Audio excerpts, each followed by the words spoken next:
बिस्मिल्लाहिर्रहमानिर्रहीम। अस्सलाम वालेकुम। भारत के मुश्किलात हैं कि कम होने का नाम नहीं ले रही। कभी LAC पर ठुकाई हो रही है, कभी किस जगह। अब लेटेस्ट जो डेवलपमेंट सामने आई है उसने भारत की चीखें निकलवा दी हैं कि उनकी पूरी की पूरी इंटेलिजेंस सिस्टम का फेलियर अब सामने खुलकर आ चुका है। अब उनको ये समझ नहीं आ रही कि हमने करना क्या है, हम चाइना से किस किस तरह बच सकते हैं। भारत में इस वक्त ये खलबली मची है, उनके मीडिया चैनल्स बुरी तरह मुतासिर हुए हैं। वो कह रहे हैं कि मोदी, उनके प्रेसिडेंट और बिपिन रावत समेत इनके जर्नलिस्ट 10,000 लोगों की चाइना जासूसी कर रहा था और अहम तरीन इंफॉर्मेशन वो ले उड़ा है। अब आप इमेजिन कर लें कि अगर मोदी की अहम तरीन इंफॉर्मेशन लीक हो गई है और उनकी अहम तरीन प्रेसिडेंट की इंफॉर्मेशन लीक हुई है, जर्नलिस्ट किसके साथ इंटरेक्ट कर रहे थे और वो क्या पॉलिसी ले रहे थे। मजीद डिस्कस करने से पहले इस वीडियो को लाइक करें, हकीकत टीवी को सब्सक्राइब करें और बेल आइकन पर जरूर क्लिक करें।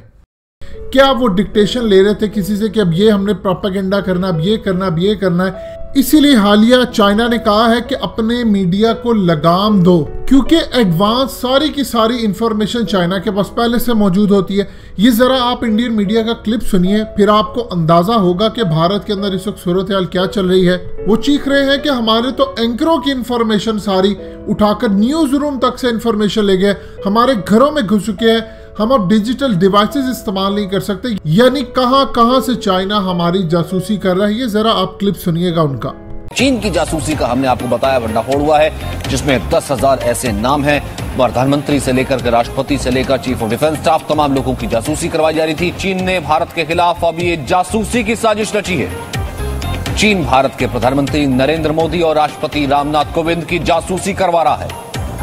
कई केंद्रीय मंत्रियों, विपक्ष के नेताओं की जासूसी करवा रहा है। देश के करीब 10,000 प्रमुख लोग हैं जिनकी चीन जासूसी करवा रहा है। चीन की एक कंपनी को यह जिम्मा दिया गया है। बताया जाता है कि यह कंपनी चीन की सत्तारूढ़ कम्युनिस्ट पार्टी से जुड़ी हुई है। सचिन, चीन के कुछ एक खास चुनिंदा आजमाए हुए हथियार हैं। उनमें से एक प्रोपेगेंडा है और दूसरा स्पाइंग यानी जासूसी है। जासूसी के काम में चीन बहुत माहिर है, पूरी दुनिया में उसकी जासूसी के जाल है। इसमें वो सबसे ज्यादा जो भरोसा करता है इंफॉर्मेशन टेक्नोलॉजी का। कुछ साल पहले ही एक रिपोर्ट आई थी जो इंडिया के अलग अलग भारत की जो खुफिया एजेंसियां हैं उनकी रिपोर्ट थी कि चीन किस तरह से कंप्यूटर हार्डवेयर की जो भी चीजें चीन से आती हैं उनका इस्तेमाल स्पाइंग के लिए, नजर रखने के लिए किया जा सकता है। ये जो अभी ताजा मामला आया है इसमें डाटा कलेक्शन किया गया, यानी कि हर आदमी की एक प्रोफाइलिंग की गई। जो भी VVIP है, जो भी एकेडमिशियन है, जो भी लेखक है, पत्रकार है, बिजनेसमैन है, सैनिक अधिकारी है, उसकी प्रोफाइलिंग की गई कि उसका रुख क्या है, कैसे सोचता है, क्या भविष्य में काम करने की योजना रखता है, किन किन चीजों के बारे में वो दिलचस्पी रख रहा है। उससे उस व्यक्ति के बारे में बहुत सारी चीजें पता लगती हैं। कोई रिसर्च हो रही है, वो रिसर्च चीनी प्रोडक्ट्स के बारे में है, तो चीन को वो डाटा मिलता है तो उसको अंदाजा लगाना मुश्किल नहीं होगा कि अगली एक मुहिम फिर से लॉन्च होने वाली है जो चीन के प्रोडक्ट का विरोध करेगी और उसमें वो डैमेज कंट्रोल कर सकता है, अपनी चीजें पहले से शुरू कर सकता है, उससे बचने की तैयारी कर सकता है। चीन का और राजनीतिज्ञों की जासूसी चीन हमेशा पूरी दुनिया में इसलिए करता है क्योंकि उनको वो अपने हिसाब से ढाल सके। जो उसकी विचारधारा के समर्थक नहीं है उनको किनारे करने में मदद कर सके और जो उसकी विचारधारा का समर्थन करते हैं उनको ऑब्लाइज कर सके, उनको उपकृत कर सके, उनको किसी भी तरह और ज्यादा इन्फ्लुएंशियल बना सके। ये एक चीन का ग्लोबल खेल है। आज की तारीख में चीन के बढ़ते हुए कदमों को अगर कोई देश रोक सकता है और रोक रहा है वो भारत है। और पूरी दुनिया इस समय ये बात जानती है कि चीन को अगर कोई देश रोक सकता है बढ़ते हुए कदमों को तो वो भारत है। इसलिए चीन के निशाने पर भारत का हर वो, जैसे आपने पहले भी बताया, जो चीन के खिलाफ, जैसे आपने पहले भी बताया कि भैया अगर वो इंडस्ट्रियलिस्ट है, वो बिजनेसमैन है, तो चीन कहीं ना कहीं देखेगा कि मेरी कंपनी को कहीं यहाँ नुकसान तो नहीं हो रहा, मेरी कंपनी को टेंडर मिल रहा है कि नहीं मिल रहा। सेम वो जर्नलिस्ट को, जैसा हमने सुधीर चौधरी का नाम लिया, सेम वो पॉलिटिशियंस को देखता है कि वो क्या स्ट्रेटजी बना रहे हैं। तो पवन दुग्गल साहब, ये इंफॉर्मेशन वॉर नहीं है तो और क्या है? आई मीन सिक्योरिटी फोर्सेस अगर खड़ी हैं LAC पर अगर चीन ने 10,000 तरीके के एक हैंडल से वो जासूसी करवा रहा है तो ये भी तो एक वॉर ही हुआ ना सर। देखिए, ये आज के आधुनिक युग का आधुनिक वॉरफेयर है, जिसे हम हाइब्रिड वॉरफेयर बोलते हैं, जहां पर ट्रेडिशनल वॉरफेयर के साथ साथ इरेगुलर वॉरफेयर और साइबर वॉरफेयर और फेक न्यूज का मिश्रण होता है। अब देखिए, चीन समझ तो गया है कि देखिए जी, अगर हम मिलिट्री एक्शन लेंगे तो उसके बहुत परिणाम होंगे, वो लेना नहीं चाहता। लिहाजा वो कहीं ना कहीं भारत के जो लीकिंग इकोसिस्टम है उस पर टारगेट करना चाहता है। काफी हद तक वो कामयाब भी रह चुका है। पहले ये चाइनीज एप्स और अभी चाइनीज फोन्स और चाइनीज सीसीटीवी कैमरास लगातार भारत से डेटा एकत्रित करके चीन भेजते हैं ताकि उनका विश्लेषण हो सके।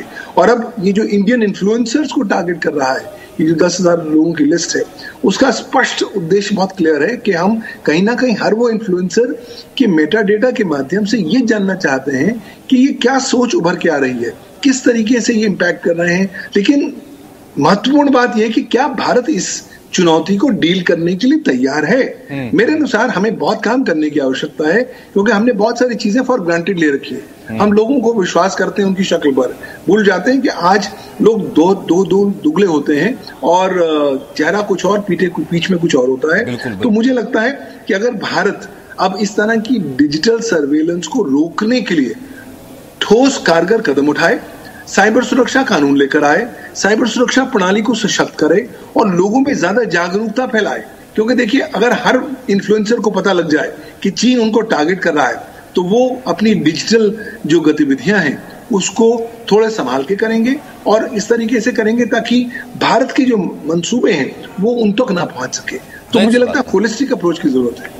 नहीं सी बात है, दुश्मन यानी कि घर कर चुका, आपके घर तक आ चुका, आपके फोन तक आ चुका, आपकी इन्फॉर्मेशन ले रहा है। और ये कहीं ना कहीं समझना पड़ेगा अब फिर रविंद्र सचदेव कि वो आपके सिक्योरिटी के लिए अल्टीमेटली तो आपको ही थ्रेट करेगा ना भाई। इन्फॉर्मेशन अगर आपके ड्राइंग रूम तक आ गया, हमारे न्यूज रूम तक आ गया, उसका मकसद क्या है? वो दुश्मन है, वो वॉरफेयर जीतना चाहता है, थ्रेट तो फिर आपको ही करेगा। ये थ्रेट परसेप्शन कहीं ना कहीं आम आदमी के अंदर आना पड़ेगा शायद। आपने क्लिप सुना।